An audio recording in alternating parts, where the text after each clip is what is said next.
और हिंदुस्तान में clear corona का कोहराम जारी है। देश में तमाम शहरों में त्राहिमाम त्राहिमाम है। संक्रमण और मौत के आंकड़े तेजी से बढ़ रहे हैं और उसी तेजी से बढ़ रही है अस्पताल में कोरोना के मरीजों की तादाद भी। लेकिन जानकारों का दावा है कि कोरोना का पीक तो अभी आना बाकी है। बताया जा रहा है कि मई को तीसरे हफ्ते में कोरोना का पीक आएगा, जिसमें हालात और भी डरावने होंगे। न्यूज नेशन पर मौजूद हेल्थ एक्सपर्ट से हम बात करेंगे कोरोना के पीक पर। उनसे हम चर्चा करेंगे, समझेंगे क्या ये सिर्फ डरने वाली बात है या संभलने वाली बात है, ये अलर्ट होने का वक्त है, उस पर हम उनसे बात करेंगे। लेकिन उससे पहले आपको एक रिपोर्ट दिखा देते हैं।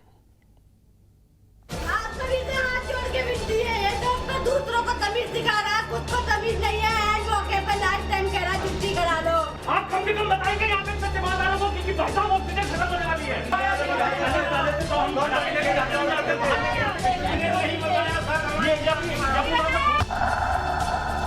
कोरोना की सेकेंड वेव का पीक कब आएगा?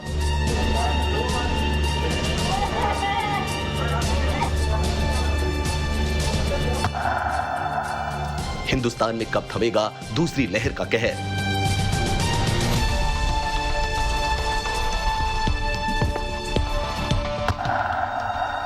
क्या अभी और कोहराम मचाने वाला है वायरस?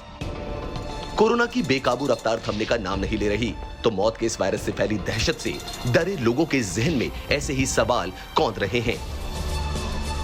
कोरोना रोजाना पुराने रिकॉर्ड ध्वस्त कर रहा है, जिसकी वजह से लोगों में वायरस का खौफ बढ़ता जा रहा है। बीते 24 घंटे में नॉन स्टॉप स्पीड से बढ़ रहे कोरोना के 3,80,000 नए केस सामने आए हैं। पिछले 24 घंटे में किलर कोरोना ने 3600 से ज्यादा लोगों की जान ले ली है। देश की राजधानी दिल्ली में कोरोना संक्रमण के 25,900 से ज्यादा मामले सामने आए हैं। तो वहीं दिल्ली में बीते 24 घंटे में जानलेवा वायरस ने 368 लोगों को मौत की नींद सुलाया है। कोरोना से सबसे ज्यादा प्रभावित महाराष्ट्र में 24 घंटे में संक्रमण के 63,000 नए केस मिले हैं। तो 24 घंटे में महाराष्ट्र में 1,000 से ज्यादा लोगों की कोरोना से मौत हो गई है। कोरोना का कहर तेजी से बढ़ रहा है, तो इससे सांसों पर संकट मंडराने लगा है। देश में ऑक्सीजन की भारी किल्लत है, तो मरीजों की बढ़ती तादाद के आगे अस्पताल में बेड और वेंटिलेटर्स कम पड़ने लगे हैं। शहर शहर ऑक्सीजन और वेंटिलेटर्स के लिए हाहाकार मचा है। समय पर इलाज और ऑक्सीजन नहीं मिलने से कई मरीजों की सांसें थमने की खबर सामने आ चुकी है। कोरोना की सेकेंड वेव में वायरस लगातार अपना रूप बदल रहा है। हिंदुस्तान में डबल म्यूटेंट वायरस के बाद ट्रिपल म्यूटेंट वायरस सामने आ चुका है। कोरोना का देसी वेरिएंट दूसरी लहर में जानलेवा साबित हो रहा है, क्योंकि इसकी पहचान बेहद मुश्किल है। शुरुआती दौर में एंटीजन से लेकर आरटीपीसीआर टेस्ट में इसका पता नहीं चल रहा, लिहाजा सीटी स्कैन की मदद से कोरोना संक्रमण का पता लगाना पड़ रहा है। दूसरी लहर के कहर के बीच हर कोई ये जानना चाहता है कि आखिर ये दौर कब थमेगा। आईआईटी के वैज्ञानिकों ने इसे लेकर डराने वाला आंकड़ा बताया है। आईआईटी वैज्ञानिकों ने अपनी रिसर्च में दावा किया है कि हिंदुस्तान में महामारी की दूसरी लहर 14 से 18 मई के बीच चरम यानी पीक पर होगी। इस दौरान देश में सक्रिय मरीजों का आंकड़ा बढ़कर 38 से 48 लाख तक पहुंच सकता है। इसी तरह देश में डेली बढ़ रहे संक्रमण के मामले 4 से 8 मई के बीच 4.4 लाख तक पहुंच सकते हैं। पीक पर जाने के बाद हालात सामान्य होने का दावा किया गया है, जिसके बाद संक्रमण कम होगा। लेकिन जिस तरह आंकड़े बढ़ने की बात कही गई है, उससे कोरोना का कहर बढ़ने की आशंका जताई जा रही है। हालांकि आईआईटी ने पीक को लेकर एक भविष्यवाणी पहले भी की थी, जो सही साबित नहीं हुई थी। News nation. ये बात लोगों के दिलों में घर कर गई है कि अभी पीक आने वाला है, क्योंकि बहुत सारे विशेषज्ञ ऐसा कहते आ रहे हैं। लेकिन इसमें कितनी सच्चाई है? क्या सच में अभी कोरोना का पीक आना बाकी है? जो हालात, जो तस्वीर, जो हाहाकार हम इस वक्त पूरे देश भर में देख रहे हैं, क्या ये सिर्फ ट्रेलर है? फिल्म अभी बाकी है? इसी पर बात करने के लिए खास मेहमान हमारे साथ हैं डॉक्टर सुनीला गर्ग, सलाहकार आईसीएमआर और डब्ल्यूएचओ। साथ ही डॉक्टर भार्गव हमारे साथ हैं, डॉक्टर राहुल भार्गव साहब डायरेक्टर फोर्टिस के, doctor Manoj Kumar director Max के हमारे साथ हैं। बहुत बहुत स्वागत है आप सभी मेहमानों का। सबसे पहले डॉक्टर सुनीला, मैं आपसे ये जानना चाहूंगा कि क्या अभी जो कोरोना के हालात हैं, क्या ये एक ट्रेलर है, अभी पूरी फिल्म बाकी है जैसा कि विशेषज्ञ कहते हैं? और अगर है तो किस आधार पर, उसके पीछे का तथ्य क्या है, लॉजिक क्या है? बहुत अच्छा सवाल आपने पूछा और ये बहुत नेसेसरी भी है लोगों के लिए जानना। परंतु हमें ये देखना पड़ेगा कि कुछ हमारे राज्य जैसे महाराष्ट्र वगैरह हैं, उसमें केसेस ज़रूर आपने बताया कि 63,000 के करीब आए हैं, परंतु हम शुरू हुए थे 13,000 केसेस से in the month of March. परंतु अगर हम बाकी स्टेट्स के आंकड़े देखें, बिहार है, छत्तीसगढ़ है, और उनमें 200 से ज़्यादा प्रतिशत तक नंबर ऑफ केसेस बढ़े हैं, और जो हमारी इलेक्शन बाउंड स्टेट्स हैं उनमें भी नंबर ऑफ केसेस तेज़ी से बढ़ रहे हैं।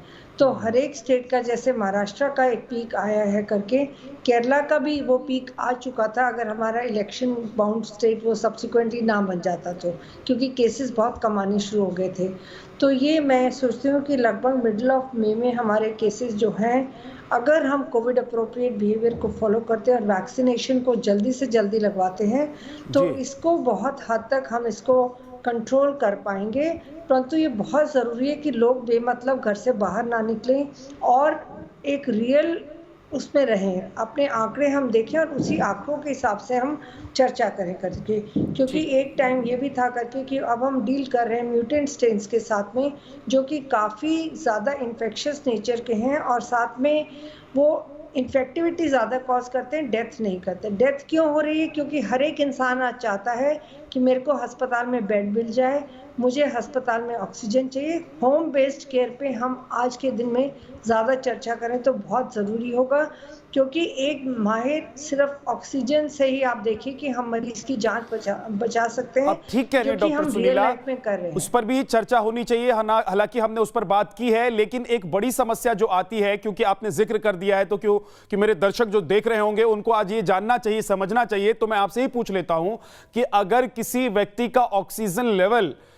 94 है, 93 है, 90 के आसपास घूम रहा है, कभी 94 हो जा रहा है, कभी 92 हो रहा है, तो क्या उसको एडमिट हो जाना चाहिए किसी हॉस्पिटल में, या फिर उसे अपने डॉक्टर से संपर्क करना चाहिए? और सबसे महत्वपूर्ण जो सवाल है उसका जवाब आप दीजिएगा जरूर कि ऐसे व्यक्ति को अपना ऑक्सीजन लेवल बढ़ाने के लिए क्या करना चाहिए घर पर? जी डेफिनेटली, बहुत ही अच्छा और बहुत ही प्रैक्टिकल सवाल आपने पूछा। वो फ्लक्चुएट कर रहा है 92, 93, 94, ठीक है ना, यानी कि 95 से नीचे है। एक तो वो किसी भी अपनी डॉक्टर के संपर्क में रहे, क्योंकि इससे उसको थोड़ी सी तसल्ली मिलेगी। परंतु इसमें उसको हम ये कहेंगे कि 2 तकिए लेके वो पेट के बल वो लेटेगा, यानी कि जिसको हम प्रोन पोजीशन कहते हैं, जिसको कि लंग्स को पूरी तरह से एक्सपेंशन में सहायता मिलती है, और वो पल्स ऑक्सीमीटर के माध्यम से उसके घर वाले जो हैं, या वो खुद भी कर सकता है ऐसे। इसमें 92, 93, 94 कोई वैसी वो घबराने वाली बात बिल्कुल नहीं है, क्योंकि कल ही हमने होम बेस्ड केयर पे गाइडलाइंस हमने तैयार करी हैं, और ये बहुत ज़रूरी है कि ये भी वो करे, वो थोड़ी देर उठ के भी बैठे, साथ में जो है बीच में लंबी लंबी सांसें भी ले, तो ताकि वो ये हम देखें। और परंतु ये हमें ये भी होना चाहिए कि ऑक्सीजन का प्रबंध है घर में, तो उससे तो बिल्कुल ही घबराना नहीं चाहिए, और ऑक्सीजन को हम बेरुके हम कई घंटों तक दे सकते हैं ताकि उसका ऑक्सीजन लेवल मेंटेन रहे। परंतु 92, 93, 94 की ऑक्सीजन को प्रोन पोजीशन में भी लेटकर उसको हम ज़्यादा बढ़ा सकते हैं। और सबसे इम्पॉर्टेंट बात है कि वो इंसान घर में एक फेमिलियर इन्वायरमेंट में रहेगा। जब वो अस्पताल में चला जाता है वो हज़ारों या लाखों के बीच में जाता है, जिसमें सिस्टम हमारा बहुत स्ट्रेच हो चुका है। डॉक्टर्स सिस्टम्स, ये तो एक मजबूरी है, लेकिन वो लोग जो बीमार होते हैं उनके दिल में ये डर घर कर जाता है कि घर पर अगर वो रहेंगे, उनकी स्थिति अचानक बिगड़ती है तो फिर वो क्या करेंगे, क्योंकि आज की डेट में हॉस्पिटल में जाएंगे तो कोई एडमिशन भी नहीं है, वहां कोई एडमिट करने वाला नहीं है, कोई डॉक्टर देखने वाला नहीं। डॉक्टर भार्गव कुछ कहना चाहते हैं? डॉक्टर राहुल भार्गव क्या कहना चाहते हैं आप? सर मैं पहले आप अपना सवाल भी पूछ सकते हैं और फिर मैं जवाब भी दे सकता हूं। मेरा सवाल वही है कि क्या सिर्फ अभी ये ट्रेलर हम देख रहे हैं, अभी पूरी फिल्म कोरोना की बाकी है, अभी और कोहराम हमें देखना बाकी है, अभी और हालात खराब होने क्या बाकी है? क्योंकि ये जो सवाल है ये लोगों को सताए जा रहा है, ये लोगों को परेशान कर रहा है, ये लोगों को जो सोच रहे हैं कि आने वाले कुछ दिनों में शायद व्यवस्था थोड़ी ठीक हो जाएगी, हालात ठीक हो जाएंगे, वो ये सोच कर परेशान हो रहे हैं कि अभी तो हालात और बिगड़ने वाले हैं। क्योंकि कुछ विशेषज्ञ ऐसा कह चुके हैं, सोशल मीडिया से लेकर और कई मीडिया तक ये बातें आ चुकी हैं। देखिए, सबसे पहली बात, मैं 2 तरीके से बात करना चाहेंगे इस बारे में। पहली चीज जो मैडम ने कहा, मैं आपके सवाल पे बाद में आता हूं, पहले मैडम की बात का मैं काउंटर करता हूं। मैडम, अच्छा सिस्टम है। अमेरिका से बहुत सारे लोग, यूके से बहुत सारे लोग, ऑस्ट्रेलिया से बहुत सारे लोग होम केयर की बात कर रहे हैं। वो होम केयर तब है मैम जब सडन डिटोरिएशन होता है तो उनकी पॉपुलेशन को बेड मिल पाता है। मैं आपको जमीनी हकीकत बताता हूं, आज की तारीख में जो लोग आ रहे हैं उनमें से 70% लोग यंग लोग हैं। यंग लोग 92-93 ऑक्सीजन पे रहते हैं 2 से 3 दिन तक, 5वें दिन तक, 6ठे दिन तक आते हैं और हार्ट अटैक से उनकी मृत्यु हो जाती है। ऐसे अम्पटी नंबर ऑफ डेटा मैं आपको दिखा सकता हूं जो हमारे अस्पतालों में रोज बीत रहा है। तो जैसे हम अमेरिका की बातें और यूके की बातें करते हैं, हमारे को अपनी सीवियरिटी खुद देखनी पड़ेगी। अमेरिका में 45 साल वाले, 40 साल वाले लोग कभी इन्वॉल्व नहीं हुए, और जिस प्रकार से हमारे अरविंद केजरीवाल जी का डेटा अगर आप देखें तो 45 साल से 65% लोग इस बार 45 साल से नीचे इन्वॉल्व हैं। उसका एक कारण ये हो सकता है कि वैक्सीनेटेड नहीं है, और एल्डरली साइड में लोग वैक्सीनेटेड है इसलिए उनकी माइल्ड डिजीज है। But having said that, young लोग इस बार मोर्टेलिटी में ज्यादा पार्ट ले रहे हैं, पार्ट है उनका, क्योंकि ये होम केयर बेस्ड सिस्टम चलता रहता है। वो प्रोन लेटे रहते हैं, 92, 93 से 80 पे पहुंच जाते हैं, और 80 पे पहुंचने के बाद उनको 4 से 6 घंटे, 8 घंटे बेड नहीं मिलता और उनकी मृत्यु हो जाती है। तो मेरा प्लीज हाथ जोड़ के निवेदन है कि ये जो गाइडलाइंस WHO के हिसाब से जो निकलती है, जो एक्सेल शीट पे बनती है, उसको डेटा अपने हिंदुस्तान के डेटा पे प्लीज देखिए। आप ये कहना चाहते हैं डॉक्टर भार्गव, बहुत अच्छी बात है, आपकी बात समझ में आ रहा है। आप ये कहना चाहते हैं कि अलग अलग देश के हिसाब से, अलग अलग व्यवस्था के हिसाब से वहां पर क्या मौजूदा हालात हैं, उसके हिसाब से हमको ये गाइडलाइंस जारी करना चाहिए। आपके कहने का मतलब यह है कि हिंदुस्तान के जो अभी हालात हैं, यहां पर जो बेड अवेलेबल है, यहां पर जो डॉक्टर्स हैं, यहां पर जो हॉस्पिटल हैं, उनके जो हालात है उसको देखते हुए पैनिक सिचुएशन तो है, लेकिन आप एक डायरेक्टर भी हैं एक हॉस्पिटल के, मैं आपसे यह भी जानना चाहता हूं डॉक्टर भार्गव कि आपके हॉस्पिटल में आप लोग किस तरह की तस्वीर देखते हैं, वहां किस तरह की चीजों को आप लोग फेस करते हैं, वहां पर जो पेशेंट आ रहे हैं उनमें क्या ऐसी पैनिक होने की बात आप लोग देखते हैं कि वो घर पर नहीं रहकर हॉस्पिटल में आ जाते हैं, और क्या उन लोगों को भी ऐसा लग रहा है कि हॉस्पिटल नहीं गए तो मर जाएंगे इसलिए घर से भागते हैं? सर देखिए, ये पीक आगे बढ़ेगी अगर हमने आज लॉकडाउन नहीं लगाया। अगले 14 दिन का एक साथ लॉकडाउन लगा के हमको इस वेव के चेंजेस को तोड़ना पड़ेगा, चेन को तोड़ना पड़ेगा। जो हम पैरामीटर ले रहे हैं जीवन और जीविका, प्लीज जीविका को भूल जाइए। और मैडम ने जैसे अभी कहा, मैं बिल्कुल सहमत हूं इस बात से कि बाहर मत निकलिए, कोई आपको काम नहीं हो तो बाहर मत निकलिए, पर घर में एक आदमी भी कोरोना लाता है तो वो पूरे परिवार को कोरोना दे के जाता है, पहली बात। दूसरी बात, अगर आप सजेशन चाहते हैं, हालत भयानक है, मैं आपसे कोई, I will not mince my word, मैं आपको कोई गलत भरोसा नहीं दूंगा पब्लिक को कि हालत सही है, हालत ठीक हो जाएगी, क्योंकि मैं पॉलिटिशियन नहीं हूं, मैं डॉक्टर हूं। हालत खराब है, हालत खराब में लोग पैनिक की जगह 200 में से 195 बेड उन्हीं को मिले हुए हैं जिनको जरूरत है, जिनका सैचुरेशन 80 से 85 से कम है। और वो लोग जब वो पहुंच रहे हैं, हमने एक नई चीज देखी है, नए यंग लोगों में हार्ट अटैक की प्रवृत्ति बहुत बढ़ गई है इस जगह में। तो पैनिक जरूर है लोगों में, पर लोग ये भी जानते हैं कि किसको बेड की ज्यादा आवश्यकता है, ट्राइजिंग में वो हो रहा है ऑलरेडी।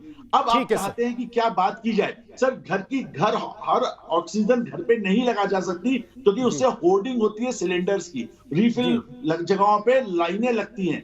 जरूरत है बहुत सारे अस्पतालों में ऑक्सीजन पार्लर बनाने की, ये एक नया कॉन्सेप्ट है। WHO की विशेषज्ञ मेरे साथ बैठी हैं, हर अस्पताल में अब लाइनें लगा के जो 92-93 पे हैं उनको अगले 2 से 3 दिन ऑक्सीजन दीजिए, वो बेहतर होके जाते रहेंगे। आपके पास डेटा इकट्ठा करिए, आपके पास डॉक्टर भार्गव, लेकिन ये 1 साल से क्या हम लोग इस दिन का इंतजार कर रहे थे, इस वक्त का इंतजार कर रहे थे कि ऐसा वक्त आएगा तो हम सोचेंगे कि हमको ऑक्सीजन पार्लर बनाना चाहिए, हमको हॉस्पिटल में बेड बढ़ाने चाहिए, हमको इतनी बेड की व्यवस्था कर देनी चाहिए कि इस तरह के हालात आ जाएंगे तो उससे हम निपट लेंगे। आपने जो बातें कही वो सब बातें ठीक है, आपके पास मैं वापस आऊंगा। डॉक्टर मनोज कुमार हमारे साथ हैं, डायरेक्टर मैक्स के। डॉक्टर मनोज, सवाल तो यह है कि आने वाले 15 दिनों के लिए क्या हम तैयार हैं? 15 दिनों के बाद जो हालात हो सकते हैं, क्या वो सच में होंगे या नहीं होंगे? एक तो ये क्लियरली थोड़ा सा बताइए, क्योंकि आप लोग तजुर्बेकार हैं, आप लोग समझते हैं, देखते हैं, मेडिकल कंडीशन क्या है पूरे देश की उसको समझ रहे हैं, कोरोना की स्थिति क्या है उसको आप लोग जान रहे हैं। क्या ऐसे हालात आने वाले हैं 15 दिन के बाद, और अगर आ जाएंगे तो उसके लिए क्या हम लोग तैयार हैं? क्या व्यवस्था है हमारे पास? देखिए, कल भी जो 3,80,000 केस आए हैं वो एक लगातार बढ़ता हुआ कर्व दिख रहा है, और ये 8वां दिन हो गया जब 3 लाख से ज्यादा केसेज आ रहे हैं। तो देखिए, स्थिति कंट्रोल में तो नहीं है। मैं झूठी बात क्यों बैठ के आपके सामने बोलूं। स्थिति तो भयावह है और कुछ अभी ऐसे लक्षण भी नहीं दिख रहे हैं कि इसमें कुछ कमी आ रही है। बट जो डेटा है, जो IIT का जो डेटा आप बता रहे थे, वो सारी चीजें कुछ एजम्पशंस पे होती हैं। हो सकता है उतना नंबर ना जाए, बट 4 लाख तक के केसेस आ सकते हैं। और मेरा जो खुद का अनुमान है कि ये मध्य मई तक, सेकेंड वीक ऑफ मई तक एक पिक कर जाएगा। बट सवाल ये नहीं है कि और केसेस बढ़ेंगे तो क्या होगा। अभी हालत ऐसी है जो कि बिल्कुल कहिए कि दयनीय है, और जो भी सुझाव आ रहे हैं प्रॉब्लम्स पे फोकस सर, सवाल ये है डॉक्टर मनोज, सवाल ये है कि आने वाला दिन जो है 15 दिन के बाद जो है वो हालात कैसे होंगे। ये सवाल इसलिए मैं डॉक्टर साहब कह रहा हूं क्योंकि मैं न्यूज रोज दिखा रहा हूं दर्शकों को, आप लोगों तक हम लोग न्यूज पहुंचा रहे हैं, और जो आंकड़े हम तक आ रहे हैं, प्रमाणिक आंकड़े बता रहा हूं मैं, सरकारी आंकड़े बता रहा हूं।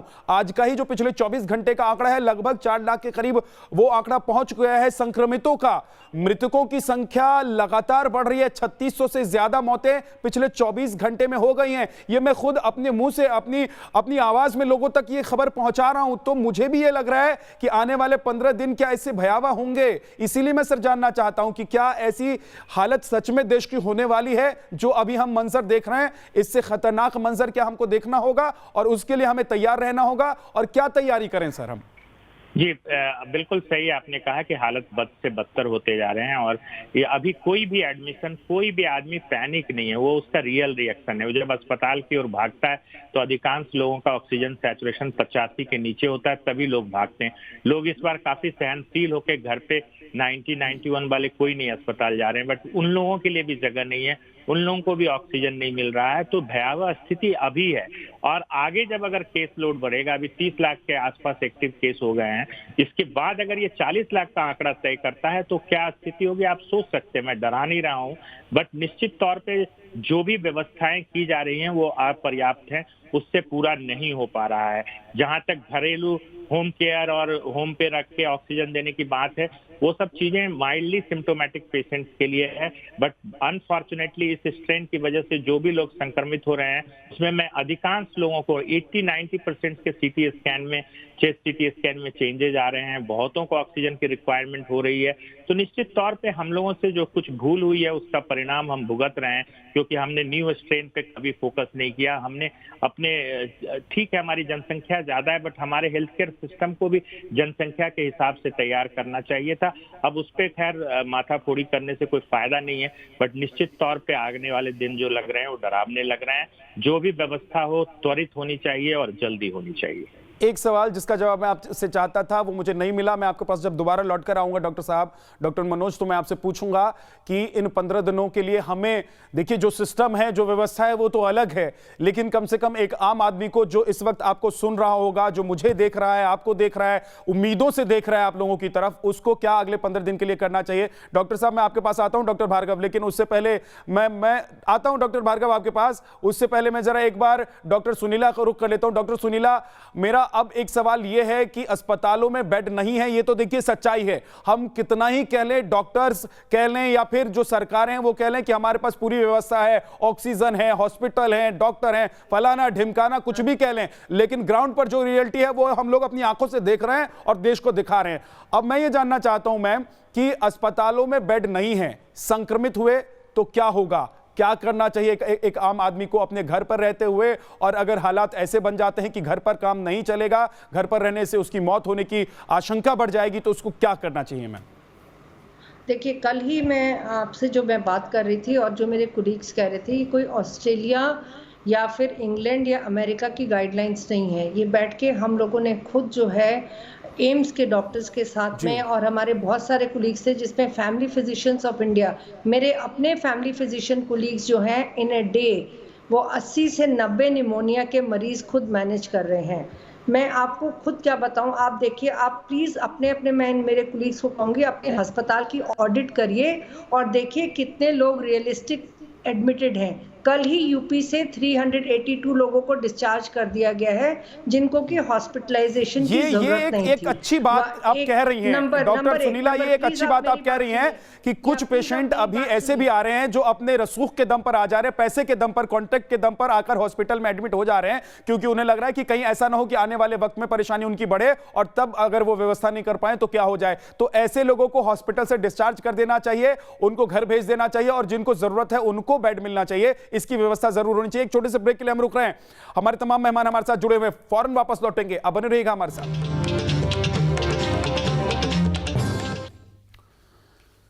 तो क्या 15 दिन के बाद कोरोना का सबसे भयावह मंजर देखने को मिलेगा? अभी जो तस्वीर आप देख रहे हैं, अभी जो हालात आप देख रहे हैं, ये सिर्फ ट्रेलर है। पूरी फिल्म कोरोना की अभी बाकी है। लोगों की जो परेशानी अभी दिखाई दे रही है, उससे कहीं ज्यादा परेशानी में हम लोग क्या फंसने वाले हैं, इसी पर बात करने के लिए हमारे साथ तमाम खास मेहमान हैं। एक बार फिर से मैं उनका तारुफ आपसे करवा देता हूं। डॉक्टर सुनीला गर्ग, सलाहकार ICMR WHO हमारे साथ हैं, और साथ ही doctor Rahul Bhargav, director Fortis के हमारे साथ हैं। Doctor Manoj Kumar, director Max के हमारे साथ हैं। एक बार फिर से मैं शुरुआत आपसे ही करता हूं डॉक्टर सुनीला, कि क्या 15 दिन के बाद जो हालात हो सकते हैं उसके लिए हॉस्पिटल्स के पास तैयारी करने का इतना वक्त है? 15 दिन में इतनी तैयारी हो पाएगी कि हम थोड़ा संभल जाएं? क्या ऑक्सीजन की कमी पूरी हो पाएगी? क्या लोगों को कम से कम सलाह मशवरा ठीक से डॉक्टर से मिल पाएगा? अगर हॉस्पिटल में नहीं भी पहुंच पाए लोग, तो क्या फोन के जरिए लोगों से, डॉक्टर से संपर्क साध कर लोग ये जान पाएंगे कि कौन सी दवाई खाएं, क्या इलाज करें, किस तरीके से वो अपने आने वाले वक्त में इस कोरोना वायरस से, इस संक्रमण से फाइट करें? मैं तो आपको ये कहूँगी कि हमारे जो जितने मेरे को पैनलिस्ट हैं वो तथ्य के आधार पर बात करें कि हम 10 मार्च को किस आंकड़ों पे चालू हुए थे और आज हम किस आंकड़ों पे हैं। जैसा कि मैंने आपको पहले भी बताया है कि हम इस लैंग्वेज का ये ना करें कि स्थिति बहुत भयावह है। अगर आज की तारीख में आप बात कर रहे हैं तो आप 165 जिलों की बात कर रहे हैं पूरे देश में। अभी हम भूल चुके हैं कि हमारे पास में बहुत सारी आबादी community health centres, district hospitals तो भयावह तो है, इसमें कोई दो राय नहीं है। नहीं, देखिए डॉक्टर सुनीला, कोई दो राय नहीं है, इसमें भयावह है। आप किसी भी जिले की बात कर लें, आप छोड़िए 65 या 165 को छोड़ दीजिए मैम, मैं कह रहा हूं कि आप 5 जिलों की बात करिए और पूरे देश को छोड़ दीजिए। मैं कह रहा हूं दिल्ली की बात कर लीजिए, यहाँ की स्थिति क्या है बताइए ना। हाँ, परंतु एक मिनट आप मेरी बात सुनिए करके। जी मैम। तो हमारा सिस्टम जो है डेफिनेटली ओवर स्ट्रेस्ड है, तो इसीलिए मैं जो बात कर रही थी, हमारे जो MD फैमिली फिजिशियंस है, कल उनको भी बुलाया गया है, क्योंकि आप एक सिस्टम को पूरा स्ट्रेच नहीं कर सकते। तो ये मेरा आपसे बिल्कुल ये कहना है करके कि धीरे धीरे हम इस तरह से एक ऑल्टरनेटिव बैकअप लाएं, क्योंकि अगर हम एक कॉमन आदमी के मन में इतना स्केयर कर देंगे, कल रात का ही मैं एग्जाम्पल दे रही हूँ कि हमारा ही एक स्टाफ था जिसके हस्बैंड का ऑक्सीजन 55 गया, उसको कहीं बेड नहीं था, रिसेप्शन पे उसको बैठ के ऑक्सीजन दिया और उसकी वाइफ को ट्रेन किया, क्योंकि वो एज रिसेप्शनिस्ट काम करती है। मैं वही कह रहा हूँ कि ये 15 दिन जो हमारे पास है, मैं आप मेरी बात सुनिए, उसका ऑक्सीजन लेवल, आपको एक सक्सेस स्टोरी भी सुननी चाहिए। जबकि मैंने 6-7 मेरे मरीजों को भेजा है, सबकी डेथ हो गई है इन वेरियस हॉस्पिटल्स। मैं कल का एग्जाम्पल दे रही हूँ जहाँ पे मैंने उसी होम बेस्ड केयर को एक एक्सटेंडेड रूप में पालन किया। फिर उसको हमने सवेरे डेक्सामेथासोन वगैरह लगा के फिर हम उसको फॉलो कर रहे हैं। And let me tell you that's a success story of management at home. ये मैं आपको ये बताना चाहती हूँ। तो कहीं ना कहीं आपको एक मैन पावर क्रिएट करनी पड़ेगी, क्योंकि आपको असल में 6 या 7% लोग हैं जिनको हॉस्पिटलाइजेशन की जरूरत है। और मैं आप पूरे देश की बात करिए आज की तारीख में, आज ये जो हम बात कर रहे हैं, हम इतने लाख हो जाएंगे। ये हम नेशनल लेवल पे, थोड़ा सा टोक रहा हूँ आपके कहने के मतलब, माफ कीजिए, थोड़ा सा टोक रहा हूँ मैं आपको, क्योंकि मेरे पास समय है, कम है, मैं 1 मिनट में निकलने वाली हूँ। तो मेरा यही वो है कि हम नेशनल लेवल पे इसकी प्रिपेयर्डनेस की बात करें और लोगों में एक वो जगाएं थोड़ा कॉन्फिडेंस कि हमारे पास भी एक सिस्टम है जो कि दूर दराज में भी काम कर रहा है। नहीं तो आज हम केवल 4 मेट्रो की बात करके हम खत्म हो जाएंगे। हमारा देश बहुत विविध है और हमें सब तरीके की तैयारी करनी पड़ेगी। तो कल ये ना हो कि एक लाइन में मैं सवाल पूछ लेता हूँ मैम, क्योंकि आपको जाना भी है, मैं एक लाइन में सवाल पूछ लेता हूँ कि 15 दिन जो हमारे पास हैं, इन 15 दिनों में, अच्छा उन्होंने फोन काट दिया है, उनसे संपर्क टूट गया है। देखिए स्थिति जो है वो हम सबके सामने है, सक्सेस स्टोरी हम दिखा रहे हैं, लेकिन दुर्भाग्य ये है कि सक्सेस स्टोरीज जो हैं वो वहां पर दम तोड़ देती हैं जहां पर पेशेंट घर में नहीं रहकर हॉस्पिटल जा रहा है। और जैसा कि सुनीला गर्ग कह रही थी, डॉक्टर सुनीला गर्ग, कि उन्हीं का कोई जानकार था जिसे हॉस्पिटल में एडमिट कराने की जरूरत थी, लेकिन जब हॉस्पिटल में उन्हें बेड नहीं मिला तो रिसेप्शन पर रखकर उन्हें इलाज देना पड़ा। ऐसी स्थिति है। डॉक्टर राहुल भार्गव, आप कुछ कहना चाहते थे, आप अपनी बात भी कहिए। और मैं अब आज देखिए, मेरा सबसे बड़ा सवाल यही है कि अगर 15 दिन हमारे पास हैं, अगर 15 दिन के बाद हालात और खराब होने वाले हैं, तो इन 15 दिनों में हम क्या तैयारी करें? जैसा कि सुनीला गर्ग, डॉक्टर सुनीला गर्ग कह के चली गई हैं कि हमको कुछ लोगों को ट्रेन करना होगा, तो ये ट्रेनिंग कैसे होगी, घर पर रह के लोग कैसे ट्रेन हो जाएं, इसके बारे में बताइए सर। इधर उधर की कोई बात नहीं, सीधे मुद्दे की बात, 15 दिन में हम कैसे तैयारी करें? जहां साहब सबसे पहले तथ्यों की बात करते हैं। जो तथ्य हैं, अगर 92-93 पे ऑक्सीजन मिल जाए, स्टीरॉइड मिल जाए लोगों को, तो हम बहुत सारे लोगों को बचा सकते हैं। मैं सुनीला गर्ग जी की बात से पूरा वाकिफ नहीं हूँ, हाफ वाकिफ हूँ कि आपको ऑक्सीजन की कमी है। और इस बार का जो स्ट्रेन हम देख रहे हैं, जब से हमने पिछले 3 दिन में अपनी स्ट्रैटेजी बदली है कि आप घर पे बैठ के 92-93 पे प्रोन हो जाइए, ये करते रहिए, ये सारे तरीके अच्छे हैं। पर मैं आपसे निवेदन करूंगा कि आईसीएमआर के जो सलाहकार हैं वो डिनाइल फेज में है। जो यंग लोग हैं इस बार 40-45 साल वाले, वो 92-93 पे अगले 3 दिन बाद डिटोरिएट कर रहे हैं, जो 80 पे पहुंच जा रहे हैं। और उसके बाद उनका सीटी स्कोर इतना खराब है कि उनको कुछ नहीं मिल पा रहा। पहली चीज, एवरेज लेंथ ऑफ स्टे समझिए। अस्पताल में हमने average length of stay 250-300 patient पे निकाल लिया, एवरेज लेंथ ऑफ स्टे 5 दिन का है। अब आप ये समझिए, आंकड़ों से समझिए, 1 लाख केस आते हैं। डॉक्टर सुनीला गर्ग ने कितना कहा? 6 से 7% लोगों को बेड की जरूरत पड़ती है। तो 6 से 7% लोगों में, 1 लाख लोगों में 600 लोगों की जरूरत पड़ेगी। अब 600 और 5 दिन आप कर लीजिए, 5 दिन का 600 के हिसाब से 3000 बेड हो गए। आपके 3000 बेड ऑक्यूपाई हो गए। जिस दिन छठे दिन 15वें दिन पे ये केसेस 1 लाख से 2 लाख हुए और 2 लाख से 3 लाख हुए, तो आप ये समझिए 18,000 बेड एक दिन में कहां से आएंगी झा सर? तो ये कहना बड़ा आसान है कि आप होम केयर कर लीजिए। होम केयर की मैं आपको इतनी नॉन सक्सेसफुल स्टोरी सुनाऊंगा कि आप भयानक दिल दहल जाएगा कि लोग मैनेज करते रहे और उनकी मृत्यु हो गई। तो मेरा हाथ जोड़ के मैं आपसे एक रिक्वेस्ट करना चाहता हूं। देखिए, आप सब लोग देश के इतने बड़े और जाने माने डॉक्टर्स हैं, आप लोगों को पूरा देश सुनता है और मुझे विश्वास है कि अभी करोड़ों लोग जो हमें इस वक्त देख रहे हैं, न्यूज़ नेशन को देख रहे हैं, वो बड़ी उम्मीद के साथ आप लोगों को देख रहे होंगे। बहुत सारी ऐसी स्टोरीज हैं जिनको देखकर दिल दहल जाता है और तस्वीरें तो हम पूरी दिखा भी नहीं पा रहे हैं डॉक्टर साहब, और बोलते बोलते गला रुंध जाता है, आंखों से आंसू टपकने लगते हैं। बीइंग एन एंकर, मैं आपको बता रहा हूं, एक एंकर होने के नाते भी कुछ खबरों को मैं पढ़ते पढ़ते ठीक से उसको पढ़ नहीं पाता हूं, इतनी दिल दहला देने वाली खबरें होती हैं। मैं चाहता हूं सर कि आज कुछ पॉजिटिव बातें, कुछ ऐसी चीजें बताइए, कुछ ऐसे लॉजिक्स और तर्क बताइए जिसके जरिए लोग थोड़ा सा विश्वास भी अपने अंदर पैदा कर सकें और घर पर रहकर अगर इलाज पॉसिबल है तो वो इलाज के लिए तैयार भी रह सके, अगर स्थिति ऐसी आने वाली है तो। सर झा साहब, बिल्कुल सिंपल है। आप अपने आप को 5 दिन तक बुखार देखते रहिए। अगर 5वें दिन बुखार नहीं उतरता या थोड़ी सी भी आपकी सैचुरेशन डिप करती है, इन्फ्लेमेटरी मार्कर्स चेक कराइए और डॉक्टर से संपर्क करिए। आप जैसे ही आपका सैचुरेशन 92-93 जाता है, होम केयर पे आप प्रोन पोजीशन में कर लीजिए। मैं ये नहीं कहूंगा कि घर पे आप ऑक्सीजन सिलेंडर होल्ड करके रखिए, क्योंकि अमीर आदमी तो फिर भी ऑक्सीजन सिलेंडर ले आएगा। वो गरीब आदमी जो आपको सुनता है, मिडिल क्लास जो आपको सुनता है, वो इसी रुलावे में ना रह जाए कि हमें ऑक्सीजन सिलेंडर नहीं मिला।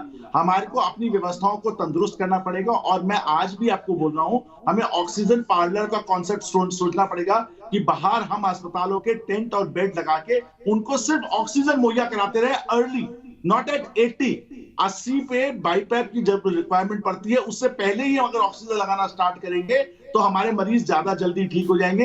हमारी जो मोर्टेलिटी बढ़ रही है वो कम हो जाएगी। तो लोगों को डरना नहीं है। इंपॉर्टेंट इशू ये है, अपने आप को मॉनिटर करना है। बहुत सारे लोग मॉनिटर नहीं कर रहे।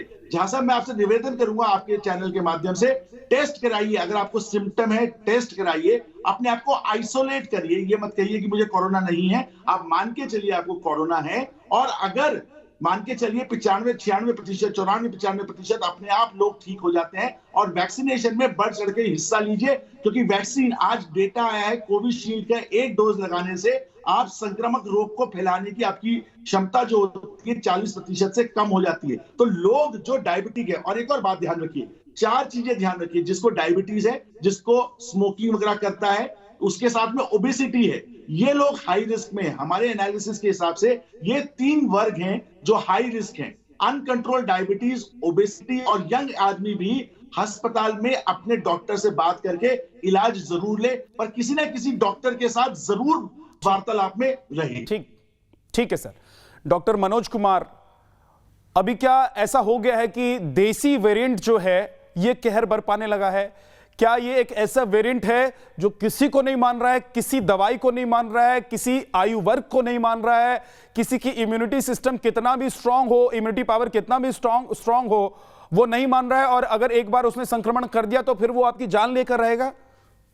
जी, मैं आपके बात से झा साहब सहमत हूं, क्योंकि आपके चैनल पे मैंने पहले भी बोला है कि B1617 जो डबल म्यूटेंट स्ट्रेन था, जिसको E484Q और L452R था, इसको हमने पहले भी कहा है कि 70% ज्यादा ट्रांसमिसिबल है, लंग का इन्वॉल्वमेंट ज्यादा हो रहा है, इससे जो संक्रमित लोग हैं उनको फेफड़ों का संक्रमण बहुत ज्यादा हो रहा है, ऑक्सीजन की रिक्वायरमेंट 55% एडमिटेड पेशेंट्स को, बड़े ज्यादा ऑक्सीजन की डिमांड है ऐसे मरीजों में, खास करके अब जो ट्रिपल म्यूटेंट आ गया है जिसमें आप E484K जो बंगाल में जिसको पाया गया, ये सारे म्यूटेंट रेस्पॉन्सिबल हैं। सरकारी जो भी स्टेटमेंट है उसमें ये कहा जाता है कि कहा नहीं जा सकता कि ये है या नहीं है, तो ये दोनों तरफ से सही है।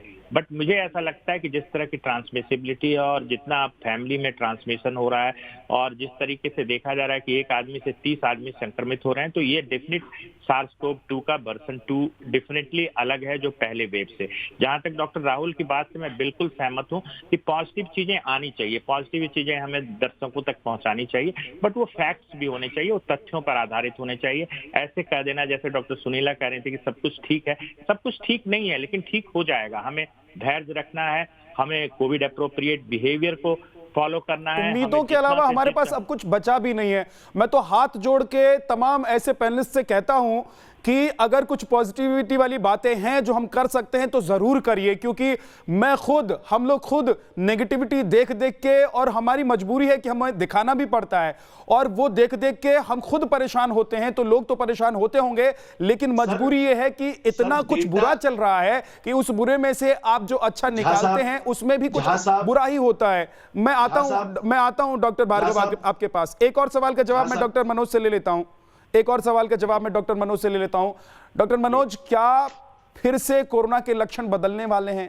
क्या ये जो लक्षण हैं जो अभी तक हम समझ बूझ रहे हैं, जो अभी तक हमें बताया गया है, एक आम आदमी के तौर पर हमको समझाया गया, आप लोगों ने ही जो लक्षण के बारे में बताया है, क्या ये लक्षण फिर से बदल रहे हैं और आने वाले दिनों में और भी बदल सकते हैं क्या? देखिए, इस बार जो सेकेंड वेव में कुछ लक्षण उभर के आए, जैसे पिंक आई जिसको कंजंक्टिवाइटिस कहते हैं, या हियरिंग जो इम्पेयरमेंट था, सुनने में दिक्कत, और फिर गैस्ट्रोइंटेस्टिनल सिम्टम्स, डायरिया, वॉमिटिंग, ये बड़ा कॉमन आया। अब जो कुछ और नए लक्षण उभर के आ रहे हैं, जैसे मुंह का सूखना, जेरोस्टोमिया, मुंह में बिल्कुल कोविड टंग, जो जीव है वो बिल्कुल सफेद हो जाता है उसके ऊपर, ये सब लक्षण बदल रहे हैं। दूसरी चीज है कि इस पर लक्षण आने से जो फेफड़ों का संक्रमण है उस बीच का जो समय है वो बड़ा कम हो गया। 2 दिन के फीवर के बाद आप अगर चेस्ट का CT स्कैन कराते हैं तो वो बुरी तरह से फेफड़ा संक्रमित निकलता है। तो निश्चित तौर पे मेडिकली भी बहुत सारी चीजें चेंज हो रही हैं, बट डेफिनेटली एक फैक्ट जो सामने उभर के आया है कि जो वैक्सीनेटेड लोग हैं उसमें जो संक्रमण की जो मात्रा है, जो फेफड़ों का संक्रमण है, वो कम है। इसलिए वैक्सीनेशन बहुत इंपॉर्टेंट है। हेल्थ केयर वर्कर्स कम इस बार पीड़ित हो रहे हैं या सफर हो रहे हैं, इसका मुख्य वजह यह है कि वो वैक्सीनेटेड है। तो अभी जो 1 मई से शुरू हुआ है उसकी जो लॉजिस्टिक्स प्रॉब्लम होगी वो क्या होगी वो अलग बात है, बट ये बड़ा अच्छा कंसेप्ट है। और लोग घर में रहे हैं, बिल्कुल सेल्फ लॉकडाउन, जब तक गवर्नमेंट लॉकडाउन नहीं अनाउंस करती आप घर में बंद हो जाइए और घर में भी मास्क का इस्तेमाल कीजिए, क्योंकि स्ट्रेन के जो लक्षण हैं वो निश्चित तौर पे झा साहब बदल रहे हैं और हमें हर लक्षण को बड़े ही शंका के तौर पे देखना होगा। बिल्कुल, और इसीलिए आपकी जिम्मेदारी भी आपके हाथ में ही है, ये समझ लीजिए।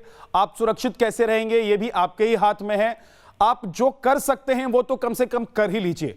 आप भीड़ भाड़ वाली जगह पे मत जाइए, बिना मतलब में घर से बाहर मत निकलिए। अगर कुछ दिन कुछ महीने आप अपने घर से बाहर बिना मतलब में नहीं गए, बिना काम के नहीं गए, तो कुछ बिगड़ने वाला नहीं है। अगर कुछ हो सकता है तो आपकी जिंदगी बच सकती है। कुछ लोगों का संक्रमण, जो कुछ लोगों तक संक्रमण अगर आप से पहुंचने वाला होगा तो वो बच जाएगा। डॉक्टर राहुल भार्गव, आप बताइए क्या कहना चाहते थे?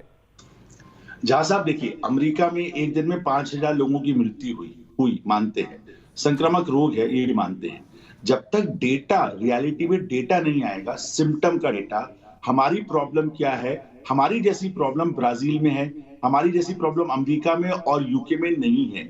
जहां साहब इंपॉर्टेंट इश्यू क्या है, डेटा इज न्यू ऑयल जब हम कहते हैं, आप डेटा ऑनेस्टली कलेक्ट करिए, लोगों को मत बताइए, शायद लोग डर जाएंगे या आपकी कंपल्शन होंगी, बट जब रियल डेटा आता है उसमें रियल साइंस के तथ्य निकलते हैं। तो जैसे डॉक्टर मनोज ने कहा, इस बार हम देख रहे हैं बुखार आने के 5वें दिन पे लोग बीमार पड़ गए। तो हमने पिछले 200 पेशेंट में ये देख लिया कि 5वें दिन जिसका बुखार नहीं उतर रहा उस पे हमें एक्ट फास्ट करना है, एक्ट फास्ट करके हमें आगे बढ़ना है। तो जब रियल डेटा आता है जहां साहब आईसीएमआर जैसी ऑर्गेनाइजेशन से, उस पे एक्ट अपॉन होता है, उस पे गाइडलाइन बनती है और उसी से साइंटिफिक तथ्य निकल के अगली बार के लिए हम सुदृढ़ हो जाते हैं। आज जो हो गया जहां साहब वो हो गया, पर लोगों को ये भी समझना है कि हम आगे 3rd और 4th वेव में हमारे साथ दोबारा ऐसा ना हो। देखिए अमेरिका ने 9 महीने के अंदर, 8 महीने के अंदर वैक्सीन बना दी, कितनी तेजी से काम कर दिया। आज हम सिर्फ डेटा मांग रहे हैं, जहां साहब हम पॉजिटिव हैं, लोग बच भी रहे, ऐसा नहीं है। आज भी 17 लोग डिस्चार्ज हो रहे हैं अस्पताल से, ऐसा नहीं है डिस्चार्ज नहीं हो रहे, पर हमारे को उन लोगों की चिंता है कि एक भी आदमी हमारे ग्रुप में से ना रह जाए। जहां साहब ये इंपॉर्टेंट है, ये इंपॉर्टेंट नहीं है कि 95-97 लोग ठीक हो गए। बिल्कुल सही बात है। ये भी इंपॉर्टेंट नहीं है कि 165 जिलों में क्या हो रहा है और एक जिले में क्या हो रहा है। ये भी इंपॉर्टेंट नहीं है कि दिल्ली में क्या हो रहा है, मुंबई में क्या हो रहा है और पटना में क्या हो रहा है। ये भी इंपॉर्टेंट नहीं है कि मेरे साथ क्या हो रहा है, आपके साथ क्या हो रहा है। सबसे ज्यादा इंपॉर्टेंट है अगर इस वक्त, तो वो ये है कि लोगों की जिंदगी कैसे बचाई जा सकती है। घर पर रखकर ही उनका इलाज हो सकता है या हॉस्पिटल में एडमिट कराना जरूरी है तो हॉस्पिटल में एडमिट कराइए। एक बात और है डॉक्टर भार्गव, जिसका जवाब मैं जानना चाहूंगा। जब हम लोग अभी ब्रेक पर गए थे तो मेरे एक सहयोगी का फोन आया था, वो मेरा कार्यक्रम देख रहे थे और उनका सवाल एक बहुत ऐसा सवाल था जिसका जवाब लगभग बहुत दिनों से लोगों को मिल रहा है, लेकिन मैं ये सोच रहा हूं कि अभी तक लोगों में क्लियरिटी नहीं है। उन्होंने पूछा कि वैक्सीन लगाने का क्या फायदा, वैक्सीन तो लगवा रहे हैं लोग लेकिन वो भी संक्रमित हो रहे हैं। तो फिर डॉक्टर से जरा ये भी पूछ लीजिए कि क्या वैक्सीन लगाने के बाद हम संक्रमित नहीं होंगे, क्या वैक्सीन लगाने के बाद हम बच जाएंगे कोरोना होने के बावजूद, या फिर उस केस में भी मृत्यु जैसी आशंका है। इसका भी जरा जवाब दीजिए क्योंकि जागरूकता की अभी भी जरूरत है, मुझे लग रहा है। झा साहब ये बहुत ही सिंपल आसान सवाल आपने पूछा पूरे शो में। वैक्सीन आपका पासपोर्ट है कि आप आईसीयू नहीं पहुंचेंगे, वैक्सीन आपका पासपोर्ट है कि आपको मृत्यु नहीं होगी, पर वैक्सीन ये इंश्योर नहीं कर सकती कि आपको कोरोना नहीं होगा। कोरोना होगा, माइल्डर फॉर्म का होगा और आपके चांसेस ऑफ डाइंग 0.001, पॉइंट के आगे 2 0 और 1% है। अब इतने रिस्क तो किसी भी चीज में हो सकता है। तो वैक्सीन आपको आईसीयू में जाने से रोकती है और मृत्यु को रोकती है। तो प्लीज मेरा हाथ जोड़ के निवेदन है, वैक्सीन लगाइए, वैक्सीन लगाइए, वैक्सीन लगाइए। वैक्सीन ये कहीं नहीं कह रही कि वो आपको दोबारा कोरोना होने से बचाएगी। आप भी देखिए, मेरी वाइफ को कोरोना हुआ पर माइल्ड होके निकल गया, मेरे डॉक्टर पूरा डिपार्टमेंट कोरोना से ग्रसित होके 10वें 12वें दिन पे नेगेटिव होके वापस आ गया। तो आप देखिए हेल्थ केयर वर्कर, आप 5,600 लोगों का डेटा देखिए, सिर्फ 374 लोगों को कोरोना हुआ। उन 374 केसेस में से 70 को थोड़ा माइल्ड हुआ और उस 70 में से 7 लोगों की मृत्यु हुई। मतलब 5,000 लोगों में से 7 की मृत्यु। आप बात समझिए इस बात को। इस बार एल्डरली साइड में मोर्टालिटी क्यों नहीं है, आपको मैं एक डेटा का विश्लेषण बताता हूं। 300 लोगों में से जिनको हुआ है इस बार, जो अस्पताल में आए हैं, जो एडमिट हुए हैं, उनमें से 95% ने वैक्सीन नहीं ले रखी और जो 5% ने वैक्सीन ले रखी थी उनकी मृत्यु नहीं हुई। तो देखिए इस बात को बिल्कुल, ये एक बहुत बड़ी और महत्वपूर्ण बात है। मुझे लगता है कि अभी थोड़ी जागरूकता की कमी है, जैसा कि WHO की तरफ से भी एक गाइडलाइंस आया कि भाई सबको जागरूक कीजिए ताकि लोग वैक्सीन लें, क्योंकि वैक्सीन लेने से ही इस बीमारी से हम उबर पाएंगे, निकल पाएंगे। दुनिया भर के देश में अगर कम से कम 70% 75% लोग ले लेंगे वैक्सीन तो शायद इस बीमारी से निकल पाए, इस संक्रमण से निकलने की संभावना जगती है। बहुत बहुत शुक्रिया डॉक्टर भार्गव आपका और डॉक्टर मनोज आपका हमारे साथ जुड़ने के लिए। एक छोटे से ब्रेक के लिए हम रुक रहे हैं, फौरन लौटेंगे।